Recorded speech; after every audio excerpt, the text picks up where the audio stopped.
नमस्कार दोस्तों, मैं अजीत द्विवेदी अपने यूट्यूब चैनल पर मैं जूनियर लेवल का जो टेट पेपर होने वाला है उसमें साइंस के सिलेबस में चैप्टर है विद्युत धारा। उसको मैं बताने वाला हूँ। विद्युत धारा में क्या क्या आपको पढ़ना है और क्या मोस्ट इम्पॉर्टेंट है, ये चीज़ मैं आपको बताने वाला हूँ। तो देखिए, जैसे विद्युत धारा पहले होता क्या है, परिभाषा आप इसका देख सकते हैं, इनका मात्रक क्या होता है, ये चीज़ आप समझ सकते हैं। तो विद्युत धारा को समझने के लिए आप इसका आराम से पढ़ सकते हैं। इसमें एक धन आवेश होता है, ऋण आवेश होता है। अब धन आवेश क्या होता है? धन आवेश का मतलब होता है इसमें पॉजिटिव चार्ज होता है, इलेक्ट्रॉन की कमी, और ऋण आवेश होने का अर्थ है इलेक्ट्रॉन की अधिकता। धन आवेश तथा ऋण आवेश हो गया। जब धन आवेश चालक को ऋण आवेशित चालक से के द्वारा जोड़ा जाता है तो ऋण आवेश चालक से इलेक्ट्रॉन धन आवेश चालक पर आने लगते हैं। आवेश के प्रकार प्रवाह को विद्युत धारा कहते हैं। ये आपको डिफिनेशन एक बार पढ़ लीजिए बस। वैज्ञानिकों ने विद्युत धारा की दिशा ऋण आवेश इलेक्ट्रॉन के चलने की दिशा के विपरीत अथवा धनावेशित के चलने की दिशा में माना है। ये एक फार्मूला ये आपके लिए मोस्ट इम्पॉर्टेंट है। हो सकता है आपसे पूछ ले कि विद्युत धारा यानी आई बराबर क्या होता है, तो क्यू बाई टी होता है, यानी चालक में प्रवाहित आवेश की मात्रा बटे विद्युत आवेश के प्रवाह का समय। ये क्वेश्चन आपसे पूछा जा सकता है। तो आप सिर्फ इसको पढ़ लीजिएगा, अच्छे से तैयार कर लीजिए। फिर नेक्स्ट में देखिए आपको क्या पढ़ना है। इसमें पढ़ना है विद्युत धारा का एसआई मात्रक क्या होता है। एक क्वेश्चन में यानी मापन एक चैप्टर है आपका, तो वहाँ से क्वेश्चन हर बार आता है। जब मैं मापन का चैप्टर पढ़ाऊँगा तो मैं वहाँ पर आपको बताऊँगा कि यहाँ पर क्या क्या आता है, और 7 मूल मात्रक होते हैं वो मैं लिखा दूँगा, सारी चीज़ें बता दूँगा। तो विद्युत धारा का एसआई मात्रक क्या होता है वो देख लीजिए। क्यू जो अभी दिया था कूलाम, तो क्यू को कूलाम बोलते हैं। 1 कूलाम हो अगर, और समय भी 1 सेकंड के लिए हो, तो 1 एम्पियर बराबर होगा 1 कूलाम बटे 1 सेकंड। और इसी को देखिए कहते हैं, अर्थात यदि किसी चालक में 1 कूलाम आवेश 1 सेकंड में प्रवाहित हो तो उसमें बहने वाली धारा 1 एम्पियर होगी। उसमें बहने वाली धारा 1 एम्पियर होगी। विद्युत धारा 2 प्रकार की होती है, ये इंपॉर्टेंट है। विद्युत धारा 2 प्रकार की होती है, दिष्ट धारा एवं प्रत्यावर्ती धारा। फिर टॉर्च, ट्रांजिस्टर, कैलकुलेटर आदि को चलाने के लिए में जो शुष्क सेल या टॉर्च सेल का प्रयोग करते हैं। किसी हीटर, फ्रिज फिर पंखा आदि उपकरणों को चलाने में जो पावर स्टेशन में विद्युत ऊर्जा प्राप्त करते हैं, टॉर्च सेल से प्राप्त धारा दिष्ट धारा होती है। किस प्रकार की उसमें धारा होती है, यानी जो टॉर्च या सेल जो लोग होते हैं यूज करते हैं उसमें दिष्ट धारा का प्रयोग होता है। जबकि पावर स्टेशन से प्राप्त विद्युत धारा प्रत्यावर्ती धारा होती है।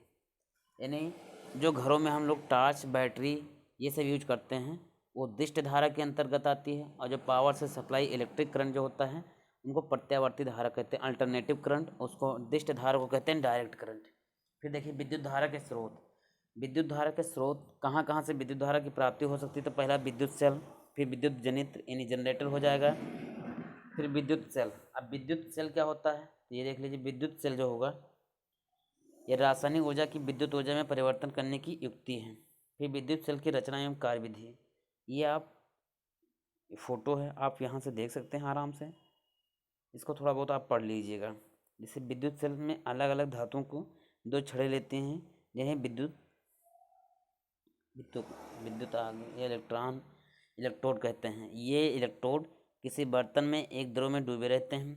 इस द्रव को विद्युत अपघट्य कहते हैं। अलग अलग प्रकार के सेल के लिए अलग अलग प्रकार के इलेक्ट्रॉन। एक चीज़ मैं बता दूं, मैं सारी चीज़ें एज ए बुक क्यों पढ़ा रहा हूँ, ये बता रहा हूँ एक एक लाइन, क्योंकि पेपर में तुम्हारे यही दे देगा, 4 ऑप्शन में दे देगा। अब इसमें से बताएगा, बताओ कौन सा सही है कौन सा गलत है। जैसे विद्युत सेल के प्रकार। अब विद्युत सेल में एक प्राथमिक सेल, द्वितीयक सेल होता है। इसमें मान लीजिए प्राथमिक सेल विद्युत सेल। अब विद्युत जनित्र मान लीजिए इसमें 2 सेल आपको दे दिए। विद्युत सेल के प्रकार, तो विद्युत सेल 2 प्रकार के होते हैं, या 4 प्रकार के होते हैं, 3 प्रकार के होते हैं, 1 प्रकार के होते हैं, या उन्हीं का नाम दे दिया कि विद्युत सेल के नाम। इन विद्युत सेल के प्रकार इस प्रकार हैं। प्रथम है प्राथमिक सेल, द्वितीयक सेल, या फिर दे देगा इन दोनों या इनमें से कोई नहीं। इस प्रकार के आपको ऑप्शन मिलेंगे। पहला होगा प्राथमिक सेल, द्वितीय सेल, तृतीयक सेल। अब इसमें से जो आपके लिए सही है वो आप यूज कर सकते हैं। जैसे मान लीजिए प्राथमिक सेल आपको दिया है, क्वेश्चन आ जाएगा, पहला ऑप्शन होगा प्राथमिक सेल, पहला ऑप्शन होगा प्राथमिक सेल। दूसरा क्या होगा वो आप देख सकते हैं, दूसरा होगा, दूसरा मान लीजिए द्वितीयक सेल दे दिया, द्वितीयक सेल। दूसरा जो होगा, दूसरा क्या होगा, द्वितीयक सेल। ये दूसरा होगा द्वितीयक सेल, द्वितीयक सेल दे देगा। ऐसे तीसरा ऑप्शन जो होगा वो ऑप्शन दे देगा आपको ये दोनों, ये दोनों। चौथा ऑप्शन दे देगा इसमें से कोई नहीं। अब आप खुद बताइए उसमें से कौन सा चुना जाएगा। मान लीजिए चौथा ऑप्शन है नॉन ऑफ दिस, यानी NOT, ठीक है। अब इसमें से कौन सा आप चुनेंगे, कौन सा सही होगा। तो देखो साफ साफ कह रहे हैं विद्युत सेल के प्रकार, तो ये द्वितीय, ये प्राथमिक सेल है, द्वितीयक सेल है, ये दो प्रकार हैं। अब इसमें से कौन सा हो सकता है तो आप खुद देख सकते हैं, कौन सा हो सकता है आप खुद देख सकते हैं। तो आराम से आप तैयार कर लीजिए। चलिए इसके बाद में देखते हैं प्राथमिक सेल क्या होते हैं। प्राथमिक सेल वह होते हैं जिन्हें पुनः आवेशित नहीं किया जा सकता है। अब ये सारी चीज़ें आप यहाँ से आराम से पढ़ सकते हैं। इसको ऐसे ले लीजिए, जो समझाने वाला मेन वो मैं समझा दूंगा। यहाँ बस इतना ही आपको देखना था। फिर इसमें देख लो सॉरी। फिर द्वितीयक सेल क्या है ये आप आराम से पढ़ के समझ सकते हैं। जैसे द्वितीयक सेल वह सेल होते हैं जिन्हें पुनः आवेशित किया जा सकता है, यानी प्राथमिक सेल वह सेल होते हैं जिन्हें आवेशित नहीं किया जा सकता है। द्वितीयक सेल वह सेल होते हैं जिन्हें आवेशित किया जा सकता है। इन सेलों में विद्युत धारा प्रवाहित करके विद्युत ऊर्जा को रासायनिक ऊर्जा में बदला जा सकता है। नहीं, इसमें धारा प्रवाहित की जा सकती है, इसको विद्युत ऊर्जा से रासायनिक ऊर्जा में बदला जा सकता है। इस सेल का आवेशन, इसे सेल का आवेशन कहते हैं। सेल को उपयोग में लाने पर पुनः रासायनिक ऊर्जा विद्युत ऊर्जा में परिवर्तित हो जाती है। यानी एक सेल को जब पुनः उपयोग किया जाता है तो रासायनिक ऊर्जा से विद्युत ऊर्जा में इसको परिवर्तित किया जाता है। इस क्रिया को सेल का निरावेशन कहते हैं। क्योंकि ये सेल, इसमें बताया गया कि आवेशित करते समय विद्युत ऊर्जा को रासायनिक ऊर्जा में संचित करते हैं, अतः इन्हें संयोजक सेल भी कहते हैं। अब देखो यहाँ से हमको तीन नाम मिल रहे हैं। क्या, द्वितीय सेल को क्या क्या कहते हैं, इनको पुनः आवेशित किया जा सकता है, इनको रासायनिक ऊर्जा से विद्युत ऊर्जा में बदला जा सकता है, इसलिए इन्हें रासायनिक ऊर्जा से विद्युत ऊर्जा में बदला जा सकता है, इसलिए इनको क्या कहते हैं, संचायक सेल भी कहते हैं। सीसा संचायक सेल तथा नीले सेल द्वितीयक सेल हैं। ये इनके कुछ उदाहरण भैया, ये मोस्ट इंपॉर्टेंट है। क्या, सीसा संचायक सेल तथा नीले सेल द्वितीयक सेल के उदाहरण हैं। ये दोनों भैया, सीसा सेल और नीले सेल जो हैं ये द्वितीयक सेल के उदाहरण हैं। इसका प्रतिरोध ये आप भैया तैयार कर लेना, आंतरिक प्रतिरोध होता है। फिर यहाँ से आपके लिए मोस्ट इंपॉर्टेंट है कि आपने देखा होगा टॉर्च या रेडियो में एक से अधिक सेल उपयोग में लाए जाते हैं। इनमें एक सेल के धन, इनमें एक सेल के धन आवेश ऋण से जोड़ते हैं। इस प्रकार जब दो या दो से अधिक सेलों को जोड़ा जाता है तो कॉम्बिनेशन की बैटरी कहते हैं। जो सीसा संचायक सेल को दो या दो से अधिक सेलों से जोड़कर तैयार किया जाता है। यही कारण है कि किसी सीसा संचायक सेल अन्य अद्वितीय सेलों को भी, आप पढ़ लीजिए यहाँ से पूरा कंप्लीट कर लिए। जनरेटर क्या होता है, जनरेटर ये आप पढ़ के आराम से समझ सकते हैं। जनरेटर क्या होता है आप आराम से समझ सकते हैं। जनरेटर का मेन काम क्या होता है कि जनरेटर ये यांत्रिक ऊर्जा को विद्युत ऊर्जा में रूपांतरित करते हैं। एक लाइन ये आपके लिए मोस्ट इंपॉर्टेंट है। यांत्रिक ऊर्जा को, जनरेटर का मेन काम क्या होता है, ये यांत्रिक ऊर्जा को विद्युत ऊर्जा में परिवर्तित करते हैं। विद्युत पावर स्टेशनों में विद्युत पावर उत्पादन, ये आप पढ़ लीजिएगा। यहाँ से आपके लिए इम्पोर्टेंट कि वहाँ से एल्युमिनियम के तारों द्वारा ट्रांसफार्मर के माध्यम से 220 से 440 वोल्ट तक होता है। ये आपके लिए मोस्ट इम्पॉर्टेंट है। फिर यहाँ से आप क्या देख सकते हैं कि विद्युत धारा दुकानों पर, कारखानों में मेंस तक भेजते हैं। ये विद्युत धारा प्रत्यावर्ती धारा होती है, ये पढ़ लीजिए। फिर प्राथमिक सेल क्या होता है, द्वितीयक सेल, इस दोनों में अंतर क्या होता है, ये मोस्ट इंपॉर्टेंट है भैया।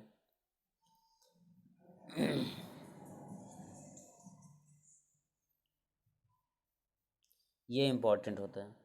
इसका आंतरिक प्रतिरोध अधिक होता है, इसका प्राथमिक सेल का इसका आंतरिक प्रतिरोध अधिक होता है। इनको पुनः आवेशित नहीं किया जा सकता, लेकिन इनका आंतरिक प्रतिरोध कम होता है, इनको पुनः आवेशित किया जा सकता है।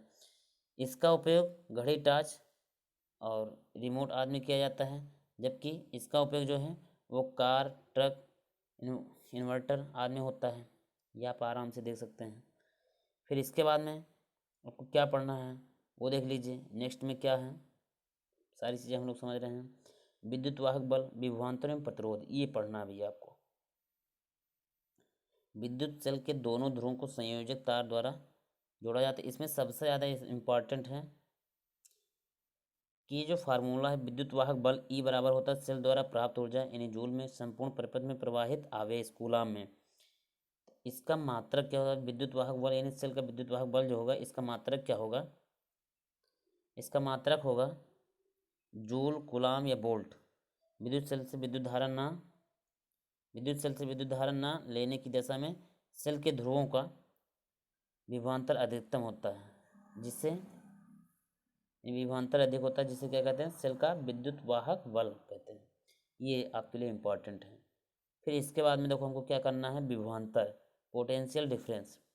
अब पोटेंशियल डिफरेंस आप थोड़ा बहुत पढ़ सकते हैं। इसके बाद में इसमें मोस्ट इंपॉर्टेंट क्या है, एकांक आवेश को चालक के एक सिरे से दूसरे सिरे तक प्रवाहित होने में व्यय ऊर्जा को चालक के सिरे का विभवांतर कहते हैं। ये डेफिनेशन है, इसका कोई विशेष महत्व नहीं है। आप सिर्फ विभवांतर ये देख लीजिए।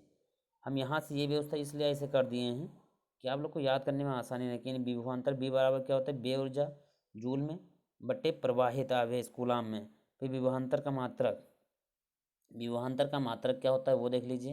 विभवांतर का मात्रक क्या होता है, ये मात्रक है जूल कूलाम प्रति जूल कूलाम, यानी जूल प्रति कूलाम होगा। विभवांतर का मात्रक जूल प्रति कूलाम या वोल्ट होता है, ठीक है। फिर आप देख सकते हैं यदि चालक के एक सिरे से दूसरे सिरे पर, इनको बताया गया है कि यदि चालक के एक सिरे से दूसरे सिरे पर क्यू कूलाम आवेश प्रवाहित करने के लिए किया गया कार्य डब्ल्यू जूल हो, तो विभवांतर बी बराबर, ये भैया मोस्ट इंपॉर्टेंट है, जहाँ आपको अच्छे से समझना है।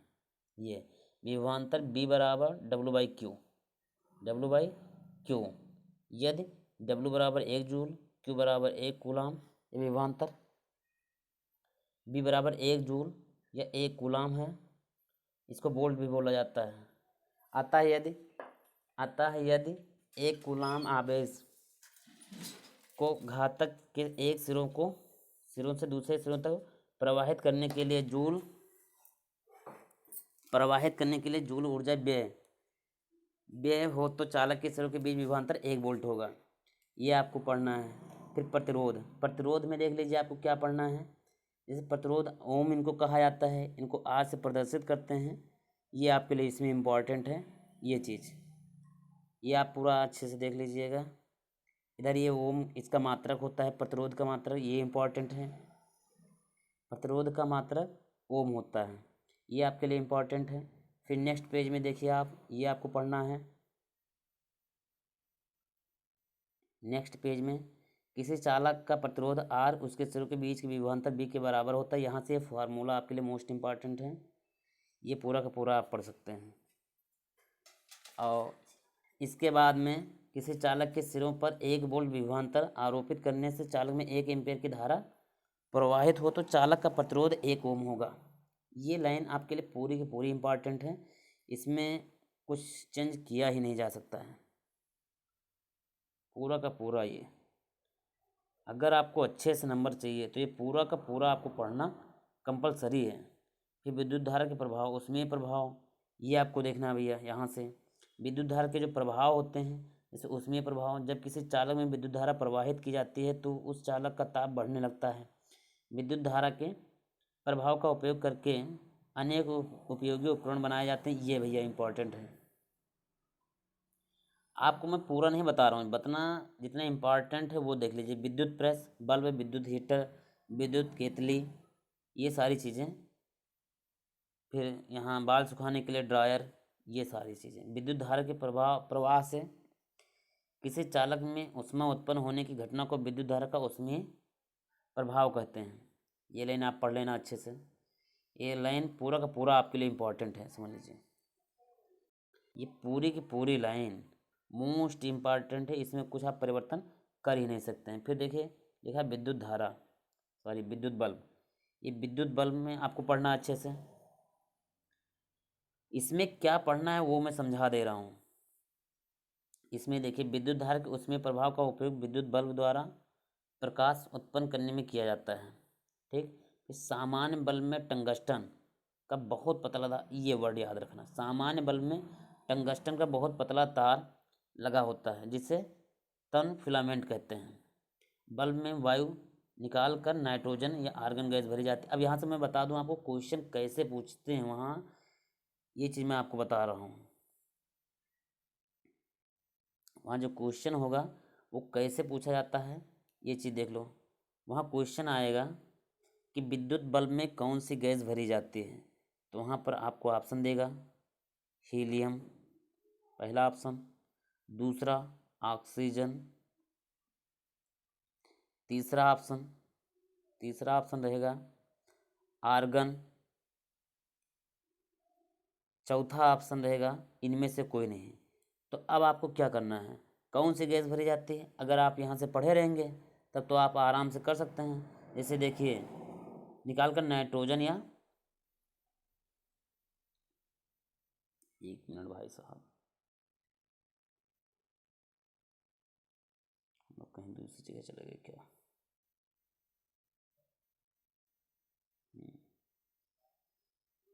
कौन सी गैस भरी जाती है, जैसे नाइट्रोजन निकाल कर, बल्ब से वायु को निकाल कर नाइट्रोजन गैस या आर्गन गैस भरी जाती है।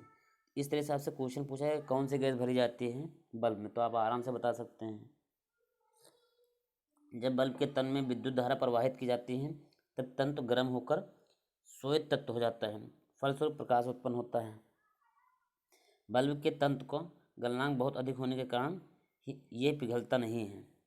ये लाइन आपको हल्का फुल्का देख लेना। जब बल्ब के तंत्र में विद्युत धारा प्रवाहित की जाती है तब तंत्र गर्म होकर श्वेत तत्व बन जाता है, श्वेत तत्व हो जाता है, फलस्वरूप प्रकाश उत्पन्न होता है। बल्ब के तंत्र का गलनांक बहुत अधिक होने के कारण ये पिघलता नहीं है। ये लाइन अधिक होने के कारण ये पिघलता नहीं। फिर देखिए चुंबकीय प्रभाव क्या होता है। चुंबकीय प्रभाव में क्या होता है कि जब किसी चालक में विद्युत धारा प्रवाहित की जाती है तब चालक के चारों ओर चुंबकीय क्षेत्र बन जाता है। इस घटना को विद्युत धारा का चुंबकीय प्रभाव अमीटर वोल्टमीटर या प्रणाली विद्युत धारा के चुंबकीय प्रभाव पर आधारित है। ये थोड़ा आपको याद करना जरूरी है, ये इम्पोर्टेंट है आपके लिए। ये चीज़ पूरा का पूरा आप याद कर लीजिए, समझ लीजिए। फिर रासायनिक प्रभाव क्या होते हैं, कुछ द्रवों जैसे नमक का घोल, अम्ल और क्षार का जलीय विलयन आदि में विद्युत धारा प्रवाहित करने पर में विघटित हो जाते हैं और उनमें रासायनिक क्रिया होने लगती है। इस घटना को विद्युत धारा का रासायनिक प्रभाव कहते हैं। यहाँ कोई विशेष नहीं है, यहाँ आपको नहीं देखना है। यहाँ ये सिंबल भैया इम्पॉर्टेंट है आपके लिए। विद्युत धारा का रासायनिक प्रभाव को आधारित वोल्टमीटर कहलाता है। ये विद्युत धारा के रासायनिक प्रभाव पर आधारित उपकरण, विद्युत धारा के रासायनिक प्रभाव पर आधारित उपकरण को क्या कहा जाता है, वोल्टमीटर। ये इंपॉर्टेंट है। विद्युत परिपथ, उसके अवयव एवं उनके प्रतीक, विद्युत धारा के प्रवाहित होने के मार्ग को विद्युत परिपथ कहा जाता है। ये सब आप पढ़ लेना आराम से। और ये इंपॉर्टेंट है, ये देख लेना आप भैया पूरा। विद्युत चालक एवं प्रतिरोधी ये एक्टिविटीज़ है, कोई मतलब नहीं है इसका। ये आप आराम से देख के तैयार कर सकते हैं। यहाँ से देख लीजिए आप कैसे बनाया जाता है, इस तरह से भी पूछा जाएगा क्वेश्चन, ये भी आप तैयार कर लेना। विद्युत चालक में क्या था, विद्युत रोधी क्या होते हैं, ये दोनों चीज़ आपको देखना है। विद्युत चालक में तांबा, एल्युमिनियम, चांदी, ग्रेफाइट, पारा, मैं गारंटी के साथ दावा करता हूँ कि यहीं से क्वेश्चन आएगा। विद्युत रोधी रबर, प्लास्टिक, सूखा कपड़ा, लकड़ी, कांच। ये अब मान लीजिए क्वेश्चन तुमसे कैसे पूछेगा, ये चीज़ मैं बता दूं आपको। थोड़ा मैं इसको जूम कर दूं। जैसे क्वेश्चन पूछा जाएगा कि विद्युत चालक क्या है। अब विद्युत चालक क्या है तो आपको ऑप्शन देगा, विद्युत चालक क्या है आपको ऑप्शन देगा। पहला ऑप्शन आपको रहेगा कि पहला ऑप्शन रहेगा तांबा, पहला ऑप्शन रहेगा तांबा या चांदी, ग्रेफाइट, हीरा, कुछ भी हो जाएगा। मान लीजिए तांबा है, पहला तांबा रहेगा। दूसरा दे देगा आपको हीलियम। तीसरा आपको दे देगा कांच। चौथा दे देगा रबर। अब इसमें से कौन सा सही है? तो जाहिर सी बात, अब तांबा है तो आप तांबा पर क्लिक करेंगे, तांबा पर क्लिक कर देना, यही आपका सही हो जाएगा ऑप्शन। इसी तरह से क्वेश्चन पूछेगा, तो आप यहाँ से आराम, विद्युत घंटी क्या होती है आप आराम से देख सकते हैं। ये सब पूरा पढ़ लीजिएगा, आप आराम से पढ़ लीजिए। और इसमें कुछ इम्पॉर्टेंट जो क्वेश्चन आने वाले हैं वो मैं आपको करवा दूंगा।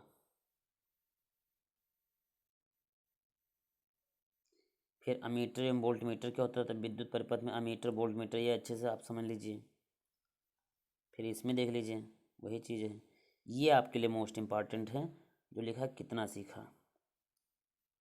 जैसे आवेश प्रवाह की दर को विद्युत धारा कहते हैं, इसका मात्रक एम्पियर होता है। आवेश प्रवाह की दर को विद्युत धारा कहते हैं, इसका मात्रक एम्पियर होता है। ये इंपॉर्टेंट है। विद्युत धारा दो प्रकार की होती है, निर्दिष्ट धारा, प्रत्यावर्ती धारा। सेल और जनित धारा के स्रोत हैं। विद्युत धारा के स्रोत कौन कौन से हैं? सेल और जनित्र। ये पढ़ना। संपूर्ण परिपथ में एकांक आवेश को प्रवाहित करने के लिए सेल से जो ऊर्जा प्राप्त होती है उसे विद्युत सेल कहते हैं। ये आपको अच्छे से देखना है। फिर विद्युत वाहक बल्ब का मात्रक वोल्ट होता है। समझ लीजिए, यहाँ से अगर 1 नंबर का क्वेश्चन नहीं आया इस पेपर से तो कहना 1 या 2 नंबर का क्वेश्चन पक्का आएगा। विद्युत वाहक बल्ब का मात्रक क्या होता है? वोल्ट होता है। आप आराम से पढ़ सकते हैं।